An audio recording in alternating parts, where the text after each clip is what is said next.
بسم اللہ الرحمن الرحیم۔ السلام علیکم۔ کیونکہ میں اوورسیز پاکستانی ہوں اور میں اوورسیز پاکستانیوں کی مشکلات، ان کا جذبہ حب الوطنی اور ان کے اندر جو احساس ہے میں نے اچھی طرح سے اس کو پہچانا ہے۔ تو اوورسیز پاکستانیوں کو کیا اس بار ووٹ کا حق مل پائے گا یا نہیں، آپ لوگوں سے سوال میرا یہ ہے، لیکن کچھ باتیں عرض کروں گا۔ ہو سکتا ہے کچھ بھائیوں دوستوں کو بری بھی لگیں، لیکن میں یہ کہتا ہوں کہ اوورسیز پاکستانیوں کو ووٹ کا حق صرف اس لیے نہیں دیا جاتا کیونکہ وہ حب الوطن ہوتے ہیں۔ ان میں حب الوطنی کا جو جذبہ ہوتا ہے وہ عام پاکستانیوں کی بنسبت زیادہ ہوتا ہے۔ جس بندے کے پاس جو چیز نہیں ہوتی اسے ہی اس چیز کا احساس ہوتا ہے۔ ایک بندہ جس کے پاس ہاتھ پاؤں ہیں، جس کے پاس آنکھیں ہیں، جس کے پاس کھانے پینے کے لیے سب کچھ، رہائش ہے، گھر ہے، گاڑی ہے، اسے اتنا زیادہ ان چیزوں کا احساس نہیں ہوتا، نہ ہی ان کو قدر ہوتی ہے۔ جن کے پاس نہیں ہوتی وہ دل ہی دل میں سوچتے ہیں کہ کاش یہ چیز میرے پاس ہوتی۔ تو جو اوورسیز پاکستانی ہیں، کیونکہ وہ بیرون ملک رہتے ہیں دوسرے ممالک میں، تو ان کا بھی دل کرتا ہے کہ ہم اپنے ملک میں رہیں، اور وہ بھی دیکھتے ہیں بیرون ملک جیسے Saudi Arabia, U A E, U K, U S A, وہاں کے ممالک کی جو سسٹمز دیکھتے ہیں، وہاں پہ جو سوسائٹی دیکھتے ہیں، تو ان کا بھی دل کرتا ہے کہ ہمارا بھی ملک ایسا ہو، ہم بھی اپنے ملک میں رہیں اور ہم بھی اسی طرح خوشحال رہیں۔ تو اس وجہ سے ان کے اندر وہ حب الوطنی جو ہوتی ہے وہ بہت زیادہ ہوتی ہے۔ اب اوورسیز پاکستانیوں کو سزا صرف حب الوطنی کی دی جا رہی ہے کہ اوورسیز پاکستانی جب بھی ووٹ اپنا کاسٹ کرے گا تو یقیناً وہ حب الوطنی کی بنیاد پر اپنا ووٹ کاسٹ کرے گا۔ کبھی کسی نالی، سڑک، کبھی کسی میٹر پہ وہ جا کے ووٹ نہیں دے گا۔ ہمیشہ سوچے گا تو اپنے ملک کے بارے میں پہلے سوچے گا۔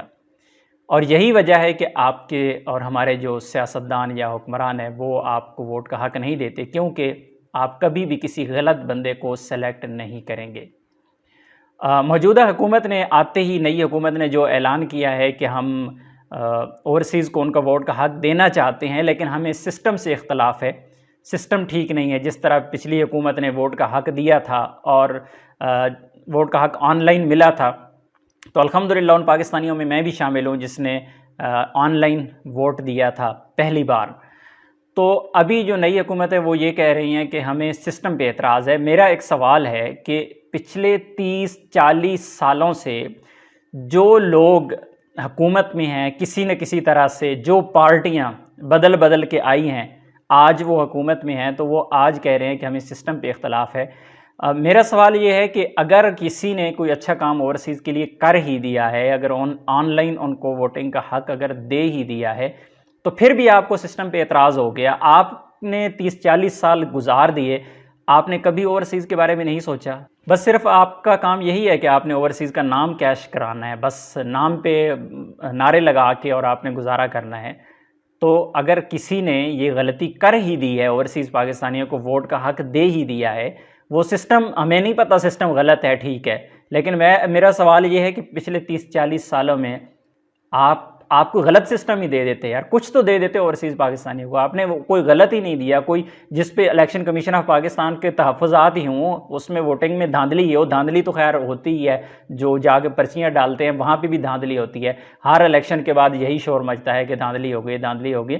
دھاندلی تو ہوتی رہے گی، وہ تو جس طرح ہمارے وہ ایک نئے آ رہی ہیں، آ جائیں تو جو کہتے ہیں کہ بچوں کرپشن تو ہوتی ہے، تو بچوں دھاندلی تو ہوتی ہی ہے، دھاندلی تو ہوتی رہے گی، لیکن وہ جو ووٹ کا حق ہے اوورسیز پاکستانیوں کو اگر ملا ہے، کسی نے دے دیا ہے، تو خدا کے واسطے وہ اوورسیز کو جو حق دیا گیا ہے اسے بحال رہنے دیں، اس سے یہ حق چھینا نہ جائے۔ ایز اے اوورسیز پاکستانی اس بارے میں آپ کیا سوچتے ہیں؟ آپ کمنٹ میں ضرور لکھیے گا، اپنی رائے کا اظہار ضرور کیجیے گا، اپنی دعا میں یاد رکھیے گا۔ السلام علیکم۔